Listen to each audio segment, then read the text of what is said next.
Alright, so in today's episode we're gonna take a look at how we can export Renderman ready textures straight out from Rari into Solaris. Okay, so here's what you need to do. You go in here to your export manager here. First off, we want to set all of these files here to Renderman compatible. So I'm gonna row select, go to set file options and say Renderman.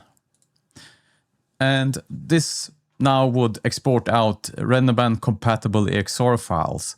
The problem with the current version of Houdini Solaris is that EXR files will still be pre-processed and it takes quite a long time to render before it starts to actually render. So what I'm doing here is to insert a post-process command here for all of these, essentially renaming from EXR to TEX files. So I'm gonna right click and say set post-process commands. I'm gonna paste in here this path here, and I'm gonna also link this one in the video description for both Windows and Linux.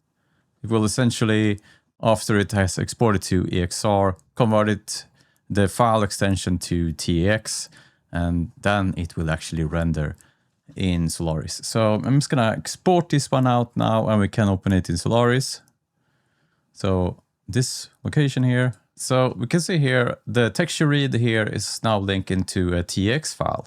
And this is essentially the EXR file that has Renderman compatibility and it was just renamed to TEX. So I go here to Renderman XPU and there we see it starts to render almost immediately there. I'm just gonna now jump into Mori and enable a node and re-export. We can see how that goes. Okay, I'm just gonna enable this one as well.